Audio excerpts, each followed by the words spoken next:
नमस्कार, KP news 24/7 में आपका स्वागत है। मैं हूं पूजा आपके साथ। आइए सबसे पहले देखते हैं मुख्य समाचार। राज्य भर में रही नगर सभा में कास्ट कैटेगरी में किया गया संशोधन। उड़पी के करावली के एक निजी बस के चालक परिचालक ने एक बार फिर मानवता की पेश की मिसाल।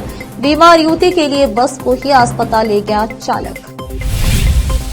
तेलंगाना में 130 फीट ऊंचे पावर स्टेशन के 8 टावर चंद सेकंड में ढह गए। बंगाल का मॉडल कोई नहीं अपनाना चाहेगा, बोले गृह मंत्री अमित शाह। 1 महीने बाद फिर लाल कृष्ण आडवाणी की तबीयत बिगड़ी, अस्पताल में किया गया भर्ती। मनीष सिसोदिया की जमानत याचिका पर सुप्रीम कोर्ट ने सुरक्षित रखा फैसला।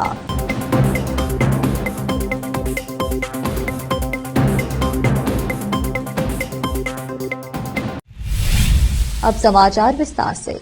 राज्य सरकार के अर्बन डेवलपमेंट विभाग के अंडर सेक्रेटरी टी मंजुनाथन ने आदेश जारी करते हुए राज्य भर में रहे नगर सभा में कास्ट कैटेगरी में संशोधन किया गया, जिसमें बीदर नगर सभा में अध्यक्ष एसटी रिजर्व किया गया है और उपाध्यक्ष के लिए वुमन जनरल किया गया है। इसी प्रकार राज्य और जिले में रहे सभी नगर सभाओं के लिए कैटेगरी की घोषणा की गई है। बीदर तालुके के उत्तर क्षेत्र के मलकापुर ग्राम पंचायत के अंतर्गत आने वाले सुल्तानपुर गांव में जगह जगह नालियों में गंदगी भरी हुई है और सड़कों पर बारिश का पानी जाम हो गया है, परंतु इन नालियों को साफ नहीं किया जा रहा है। ग्राम पंचायत के पीडीओ और सदस्यों को चाहिए कि वह इस तरफ ध्यान दें और यहां की नालियों को साफ करवाएं ताकि लोगों को कोई कठिनाई न हो। केपी न्यूज के कैमरामैन पप्पू राज का कवरेज। उड़पी के करावली के एक निजी बस के चालक परिचालक ने एक बार फिर मानवता की मिसाल पेश की है। एक बीमार युवती के लिए बस को ही अस्पताल ले जाने वाले चालक और परिचालक ने युवती को अस्पताल में भर्ती कराकर मानवता की मिसाल कायम की है। यह घटना सोमवार 5 अगस्त सुबह की है। एक युवती नवीन बस से शिरवा से उड़पी आ रही थी, तभी उड़पी के पुराने तालुका कार्यालय के पास बस के आते ही उसे उल्टी होने से बीमार हो गई। तुरंत सतर्क हुए बस चालक शशिकांत और परिचालक सलीम ने तुरंत बस को निजी अस्पताल ले जाकर भर्ती कराया और युवती के परिजनों को जानकारी दी। उसके परिजनों के आने तक इलाज के लिए मदद की। कुछ दिन पहले मंगलुरु में भी ऐसे ही मानवीय कार्य किया गया था और अब उड़पी में भी ऐसा ही मानवीय कार्य किया गया है। बस कर्मचारियों के काम की व्यापक सराहना की जा रही है। तेलंगाना में कोटागुडाम थर्मल पावर स्टेशन के 8 कूलिंग टावरों को ध्वस्त कर दिया गया। भद्राद्री काठगौरम जिले के पलुंचा शहर में काठगौरम थर्मल पावर स्टेशन के 8 कूलिंग टावरों को नियंत्रित विस्फोट तकनीक का उपयोग करके ध्वस्त कर दिया गया। 130 मीटर से अधिक ऊंचे टावर केटीपीएस कॉम्प्लेक्स की पुरानी इकाइयों का हिस्सा थे, जो अप्रचलित होने के बाद कई साल पहले बंद कर दिए गए थे। कड़े सुरक्षा प्रोटोकॉल का पालन सुनिश्चित करते हुए टावरों को ध्वस्त करने का काम राजस्थान स्थित एक कंपनी के विशेषज्ञों की देखरेख में किया गया। ध्वस्त किए गए टावरों में से 4 का निर्माण 1966 और 1967 के बीच किया गया था, जबकि अन्य 4 का निर्माण 1974 और 1978 के बीच किया गया था। बिजली उत्पादन में सहायता के लिए स्टेपिंग इकाइयां शुरू में जापानी तकनीकी से विकसित की गई। वर्तमान में पावर स्टेशन आधुनिक तकनीकी का उपयोग करके बिजली पैदा कर रहा है। पुराने उपकरणों को सुपर क्रिटिकल कोयला आधारित थर्मल पावर से बदल रहा है, जिसके कारण निष्क्रिय टावरों को ध्वस्त कर दिया गया था।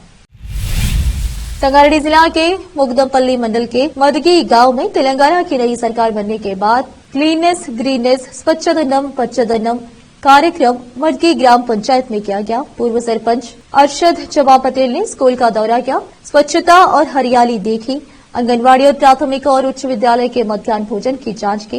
उन्होंने कहा कि बच्चों को अच्छी शिक्षा दें। इस अवसर पर पौधे लगाए गए। इस अवसर पर सीईओ ग्राम जिला परिषद इस कार्यक्रम में शामिल हुए। मदगी गांव के विशेष अधिकारी डी महेश, पंचायत सचिव उम्मे निशात, स्कूल शिक्षक प्रवीण और निलानी ग्राम स्तर के विभिन्न विभागों के अधिकारी जावेद, फरीद और अन्य उपस्थित रहे। जहीराबाद से मोहम्मद नेमतुल्लाह की रिपोर्ट। अब फिलहाल लेते एक छोटा सा ब्रेक। कील मुहासों के दाग, मस्सा, बालों का झड़ना, गंजापन, चेहरे पर अनचाहे बालों से परेशान लोगों के लिए खुशखबरी।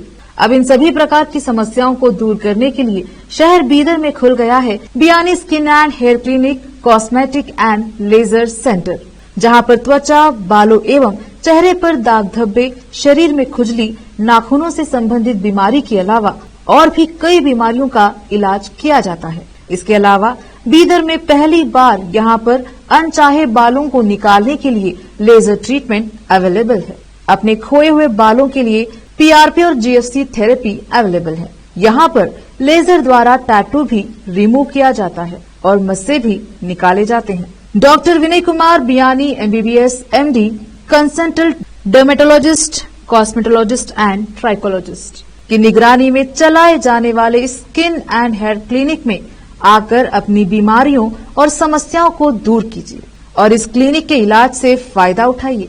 आज ही चले आइए। यहाँ पर बीदर के अलावा महाराष्ट्र और तेलंगाना से भी पेशेंट आकर लाभ उठा रहे हैं। पहले पीआरपी थेरेपी और लेजर ट्रीटमेंट के लिए लोग हैदराबाद जाते थे।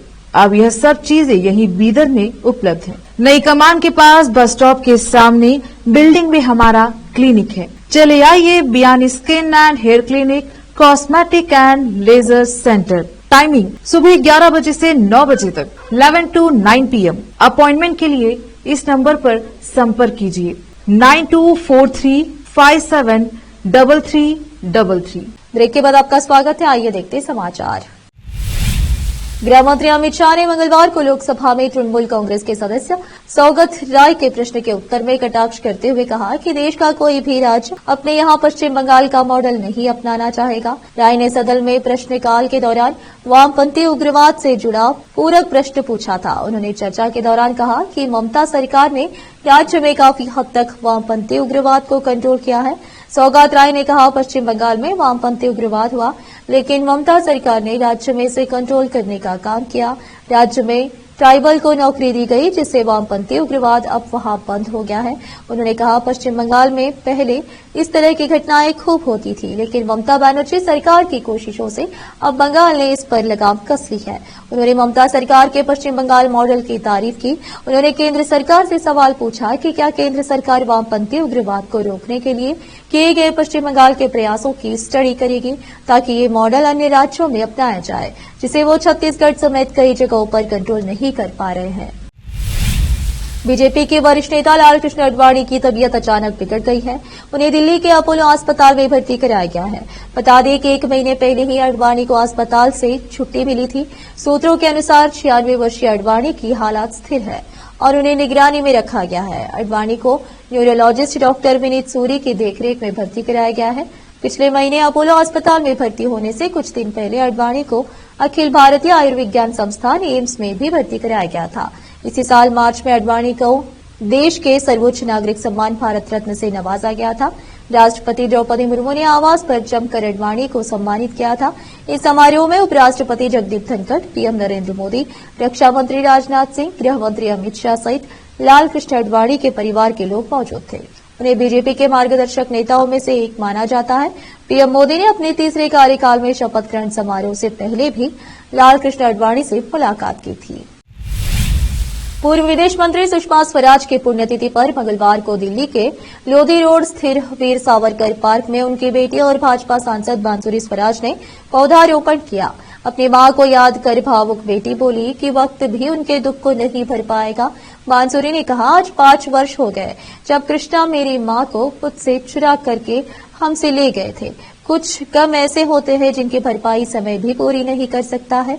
यह एक ऐसी क्षति है। प्रधानमंत्री नरेंद्र मोदी के आभार पर भारत में बहुत ही खूबसूरत मुहिम शुरू हुई है, एक पेड़ मां के नाम। उन्होंने आगे कहा, आज हमारे दिल्ली प्रदेश अध्यक्ष वीरेंद्र सचदेव, जो दिल्ली भाजपा परिवार के मुखिया हैं, उनके सानिध्य में वीर सावरकर पार्क में आकर हम सब ने मां की स्मृति को जीवंत करते हुए 21 पौधे लगाए हैं। यहां उपस्थित प्रत्येक भाजपा कार्यकर्ता की आंखों में उनके आशीर्वाद में मुझे सुषमा स्वराज का वात्सल्य जीवंत मिलता है, इसलिए मैं उन सब के चरणों में कोटि कोटि प्रणाम करती हूं। इस दौरान दिल्ली बीजेपी प्रदेश अध्यक्ष वीरेंद्र सचदेव ने भी पौधा लगाकर सुषमा स्वराज की तस्वीर पर पुष्प अर्पित किया। इस कार्यक्रम में बीजेपी के कार्यकर्ता काफी संख्या में मौजूद रहे। सुप्रीम कोर्ट ने आप नेता मनीष सिसोदिया की जमानत याचिका पर फैसला सुरक्षित रख लिया है। सुप्रीम कोर्ट ने सुनवाई के दौरान ईडी और एसबीआई को कहा कि आप हर जमानत मामले में यही कहते हैं कि सबूतों के साथ छेड़छाड़ कर सकते हैं। न्यायमूर्ति बीआर गवई और न्यायमूर्ति केवी विश्वनाथन की पीठ ने सिसोदिया की पैरवी कर रहे वरिष्ठ अधिवक्ता अभिषेक सिंघवी और केंद्रीय अन्वेषण ब्यूरो सीबीआई एवं प्रवर्तन निर्देशालय ईडी की ओर से पेश अतिरिक्त सॉलिसिटर जनरल एसवी राजू की दलीलें सुनी। सीबीआई ने दिल्ली आबकारी नीति के निर्माण एवं कार्यान्वयन में अनियमितताओं में कथित संलिप्तता को लेकर सिसोदिया को 26 फरवरी 2023 को गिरफ्तार किया था। ईडी ने उन्हें 9 मार्च 2023 को सीबीआई की प्राथमिकी से जुड़े धन शोधन मामले में गिरफ्तार किया था। सिसोदिया ने 28 फरवरी 2023 को दिल्ली मंत्रिमंडल से इस्तीफा दे दिया था। लोकसभा में मंगलवार 6 अगस्त को एआईएमआईएम प्रमुख अजहरुद्दीन ओवैसी ने हज कमेटी में भ्रष्टाचार का मुद्दा उठाया। ओवैसी ने सदन में जोर देकर कहा कि हज कमेटी में गंभीर भ्रष्टाचार चल रहा है और इसकी निष्पक्ष जांच के लिए सीबीआई जांच होना चाहिए। ओवैसी ने जोर देकर कहा कि हज यात्रियों के अधिकारों और उनके पास पैसे की सुरक्षा के लिए यह जांच जरूरी है। अजहरुद्दीन ओवैसी ने कहा, हज कमेटी के सीईओ की बहाली का एडवर्टाइजमेंट 3 नवंबर 2023 को दिया गया था, लेकिन इसके बावजूद किसी भी स्थायी सीईओ की बहाली न किए जाने की वजह से अधिकारी भ्रष्टाचार में लिप्त है। ये अधिकारी हज पर जाने वाले लोगों के लिए खराब व्यवस्था देते हैं। एआईएमआईएम प्रमुख ने कहा, स्थायी सीईओ नहीं होने की वजह से हज कमेटी के अधिकारी हज यात्रियों से पैसे लेते हैं, जिसका प्रावधान नहीं है। प्राइवेट टूर ऑपरेटर्स का लाइसेंस रिन्यू नहीं किया जाता है जब तक वे रिश्वत के तौर पर प्रति हाजी 1 लाख रुपए नहीं दे देते हैं। ओवैसी ने लोकसभा में कहा, मैं सरकार से मांग करता हूं कि ऐसे अधिकारियों के खिलाफ सीबीआई जांच की जाए ताकि प्राइवेट टूर ऑपरेटर्स को भ्रष्टाचार से बचाया जा सके। अब फिलहाल लेते एक और छोटा सा ब्रेक।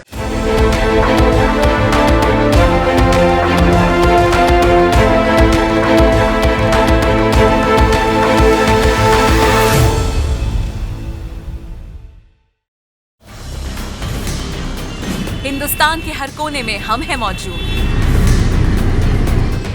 24 घंटे हालात पर गहरी नजर, खबरों से जुड़े चुपते सवालात और आपको दिखाता है धार्मिक, सामाजिक, राजनीतिक, लोकल और इंटरनेशनल न्यूज की सबसे बेहतर कवरेज, जो आपको रखती है हर पल बाखबर। देश और दुनिया भर की खबर के लिए देखते रहें केपी न्यूज 24/7। ब्रेक के बाद आपका स्वागत है। आइए देखते समाचार। पतंजलि भ्रामक विज्ञापन विवाद मामले में supreme court Indian medical association के अध्यक्ष के माफीनामे से असंतुष्ट है। कोर्ट ने कहा, सभी राष्ट्रीय अखबारों में प्रमुखता से माफीनामा प्रकाशित कराया जाए।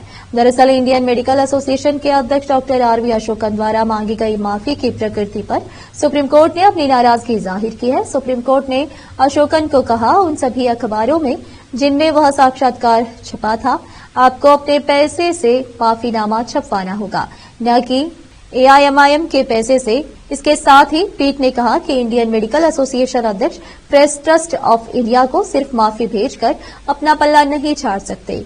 इस माफीनामे को उन सभी अखबारों में प्रमुखता से प्रकाशित किया जाना चाहिए जिनमें उनका साक्षात्कार छपा था। अब इस मामले में 27 अगस्त को अगली सुनवाई होगी। दरअसल अशोकन ने एक न्यूज एजेंसी को दिए एक इंटरव्यू में सुप्रीम कोर्ट पर कुछ टिप्पणी की थी, जिस पर अदालत ने उन्हें कड़ी फटकार लगाई और माफी मांगने को कहा था। बांग्लादेश की राजधानी ढाका से सोमवार शाम को आई तस्वीरें विचलित करने वाली थी।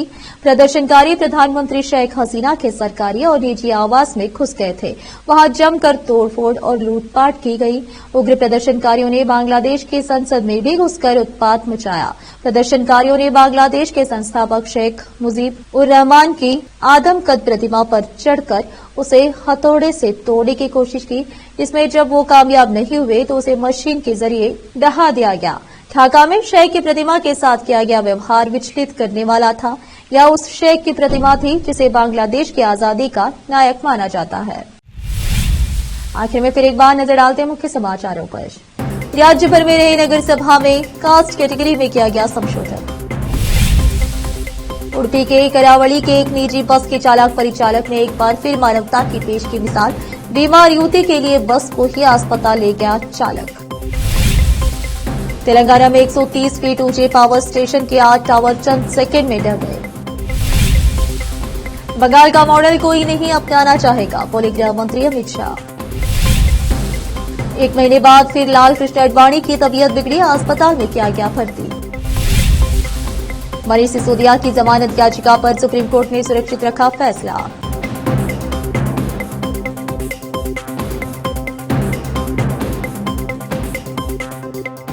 केपी न्यूज में इस वक्त के लिए इतना ही। देश प्रदेश के समाचारों के लिए देखते रहिए आपका अपना चैनल केपी न्यूज 24/7। धन्यवाद।